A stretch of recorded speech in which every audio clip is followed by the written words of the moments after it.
Well, I feel like I'm probably gonna lose some of y'all today. I'm just kidding. Maybe. But I'm really excited for this video. For the most part on my channel, I just really try to stay up to date with new movies, but lately I've been thinking we could take a break from that and do something a bit more personal. I love making ranking videos, and I haven't really had the time for them, but I really want to get back into it. So today I thought I would kick off my ranking series again by ranking my top 5 favorite final girls. Yeah, I know, I feel like the list should be longer too, but after sifting through all the horror movies I've seen throughout the years, I couldn't really find 10 girls that really stood out to me, but luckily I was able to find just enough to round out a top 5 list. But before we do, if you're new here, welcome. My name is Gage. I upload horror related videos every week, ranging from reviews, rankings, reactions, all of that. So if you're interested, go ahead and hit that subscribe button down below. My channel is in the home stretch for monetization, so it would be greatly appreciated. And if you just want to go that extra mile, go ahead and hit the notifications bell so you'll know whenever I post new videos. But all right, with that all being said, and a spoiler alert warning in order, which obviously, let's get into it. Coming in at spot number 5, we have Sienna Shaw from Terrifier 2 and 3. Sienna Shaw is one of the newest final girls on the scene, but she's already making a name for herself as one of horror's toughest characters. Played by Lauren Rivera, Sienna takes on Art the Clown, who isn't just any killer, he's one of horror's nastiest killers. What's different about Sienna though is that she doesn't just stumble into this role. Small side note, I loved her costume in 2. The one that she's making at the beginning of the film, the Angel Warrior costume, which is a tribute to her late dad.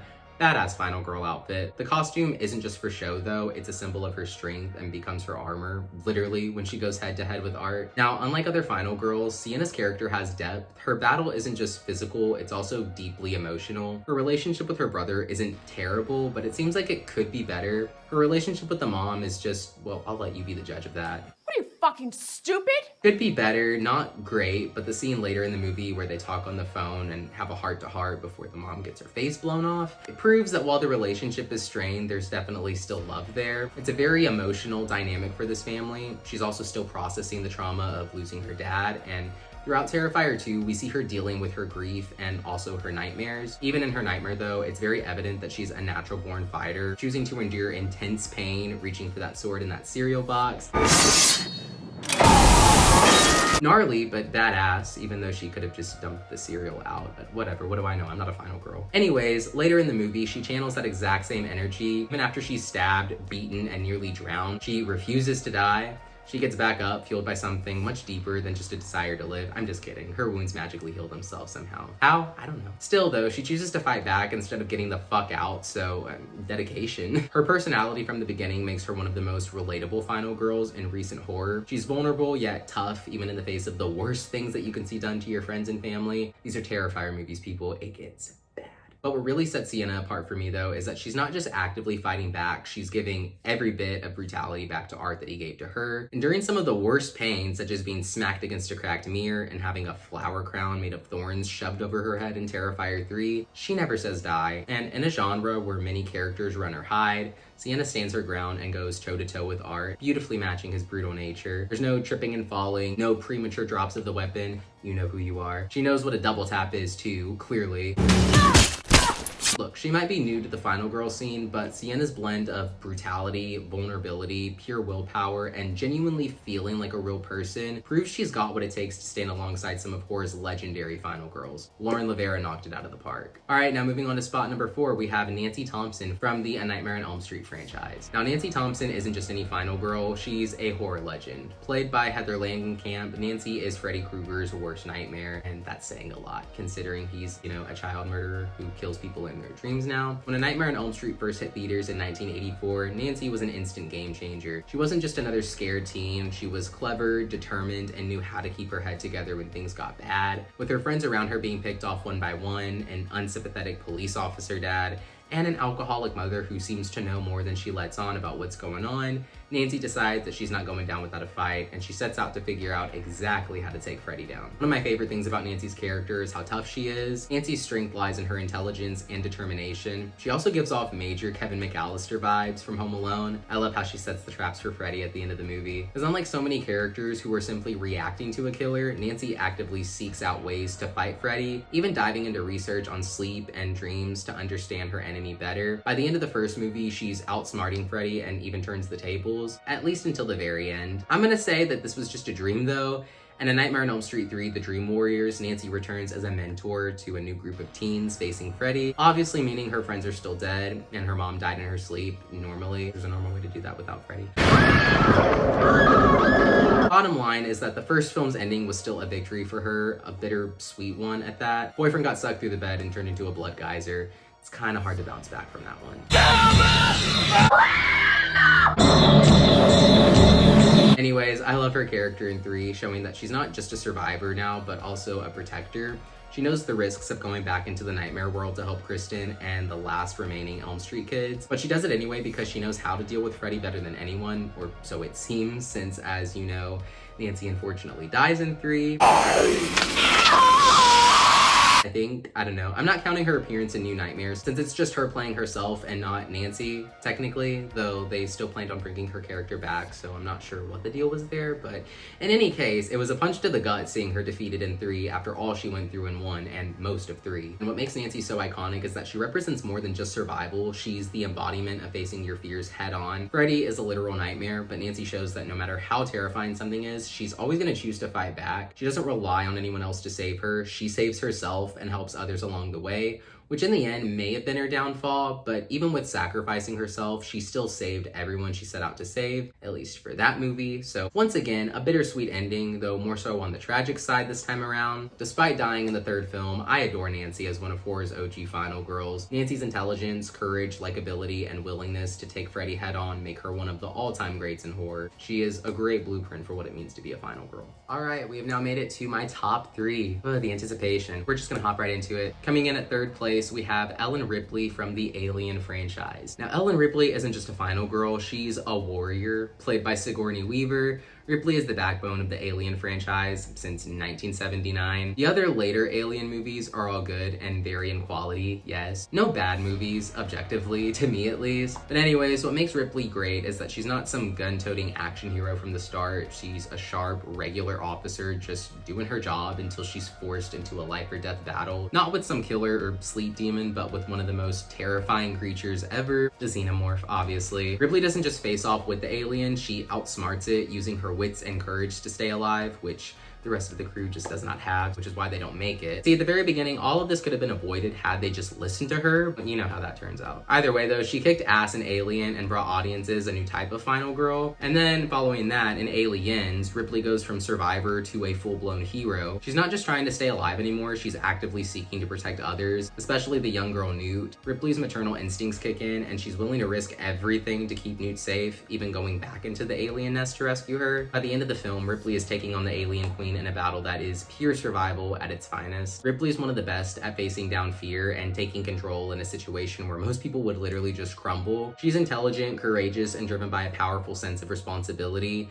And it's very clear that Ripley isn't just fighting for herself. It may also be her downfall because you do have Alien 3 that kills her character off, sadly, but her death wasn't in vain. She, again, was trying to protect others, similar to Nancy, who also sadly met a similar fate. So while I'm not happy that Ripley dies in Alien 3, it's still due to a heroic act, so it takes the sting out just a little bit. She also did come back in Alien Resurrection, but Ripley in that movie isn't even really Ripley, so I'm not really gonna count that. But bottom line, a final girl like Ripley is someone who faces it, fights it, and comes out stronger on the other side. She earned her way and then some into my top 3. However, she is etched out just a smidge by my 2nd place spot, which belongs to Sydney Prescott from the Scream franchise. Now, Sydney holds a special place in my heart because, first of all, she was the first crush that I ever had before I found out, well, you know. And then second of all, it was also the first horror movie that I've ever seen. I was 6. Definitely made an impression on me. It was love at first sight. But anyways, Sydney Prescott, played by Neve Campbell, is the ultimate slasher movie survivor. In the Scream franchise, Sydney isn't just dealing with one killer, she's up against multiple Ghostface killers who keep coming after her no matter how far she runs. She's got someone after her. She's constantly thrown into chaos and trauma, but she refuses to be anyone's victim. She's smart, tough, and aware of all the horror movie rules, which makes her one of the most prepared final girls out there. I find it funny that she's so prepared and knows all the movie rules now, since in the first movie, obviously, we see her poking fun at the cliche of the girl running up the stairs instead of going out the front door, which she then does. She's always running up the stairs when she should be going out the front door. It's insulting.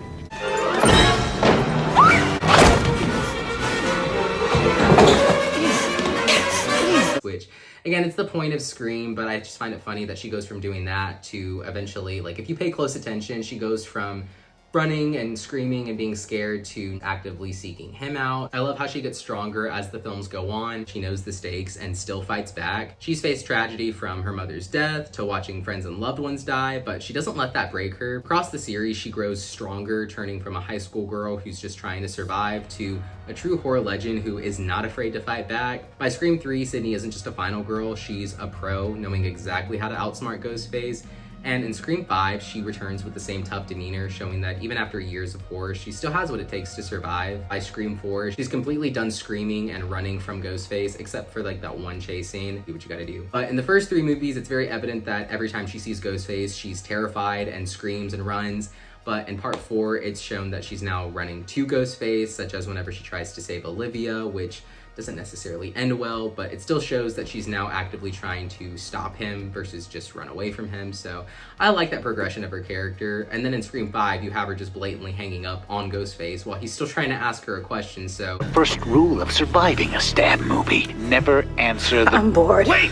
I really appreciate the dynamic they're changing and that she's not this scared high school girl anymore. She's now a true survivor. Following that up, she doesn't just survive by luck. She's smart, cautious, and takes control of every situation that she can. In my opinion, Sydney's journey is all about growth. She's constantly evolving, learning from each encounter, and coming back even stronger. Sydney Prescott is the kind of final girl who not only survives, but thrives, proving that you don't have to be fearless to be strong. You just have to be ready to face your fears head on. And while it was a bit of a bummer that she wasn't in Scream 6, which I mean, not really, because that movie was ass, I do have high hopes for her in Scream 7, and especially with Kevin Williamson at the helm of the movie, I have no doubt that Sydney's gonna come back stronger and tougher than ever. However, as much as I love Sydney, and I really love Sydney, there's one person that I think is just a little bit better at surviving and could probably survive in any given horror movie situation. Unfortunately, with only 1 film under her belt, she deserved way more movies. I'm of course talking about Erin Harson from You're Next. Erin Harson from You're Next is not just surviving a horror movie, she's practically writing the book on how to do it right. Played by Sharni Vinson, Erin is the definition of a final girl who's prepared, smart, and absolutely ruthless when she needs to be. When a group of masked killers crashes her boyfriend's family reunion, they think it'll be an easy slaughter, but what they don't know is that Erin grew up in a survivalist compound and knows exactly how to handle herself in any dangerous situation. From the moment that things go sideways, she's ready and she doesn't waste a second showing everyone who's really in charge. And what's so cool about Erin is that she doesn't panic, she just acts. There are certain scenes in the movie where you can literally see the wheels turning in her head as she plans her next move, and I just love that. While everyone else is in shock or running scared, Erin is setting up traps, arming herself with whatever she can find,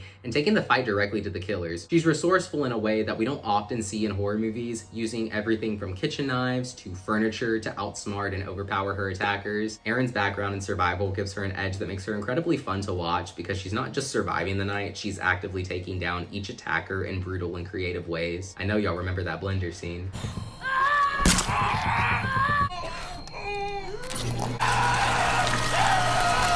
Anyways, Erin is on another level because she flips the whole final girl trope upside down. She's not running or waiting for help, she is the help. Erin's strength, quick thinking, and total lack of fear makes her a unique and unforgettable final girl. She doesn't just survive because she has to, she survives because she's trained for this. Erin Harson isn't just a final girl, she's a true game changer, showing us that sometimes the scariest thing in the room isn't the killer, sometimes it's the final girl herself. Alright, well that about wraps up this video. I had a lot of fun with this one, and next week I plan on releasing my top 5 least favorite final girls, which given my picks for that list, I'm really excited to release it to y'all to see what you guys think. This is all in good fun and opinions, of course. None of this is supposed to be taken seriously. We all have different preferences, and I'm really curious about yours, so let me know down in the comments below who's your favorite final girl. Let's discuss in the comments, I would love to know. Alright, that's enough rambling on my end. As always, thank you guys so much for your support. I couldn't do this without y'all. If you're new here, make sure to hit that subscribe button. It would be greatly appreciated. And if you just want to go that extra mile, go ahead and hit the notifications bell so you'll know whenever I post new videos. Thank you guys so much for the support. I love you all, and I'll see you in the next one.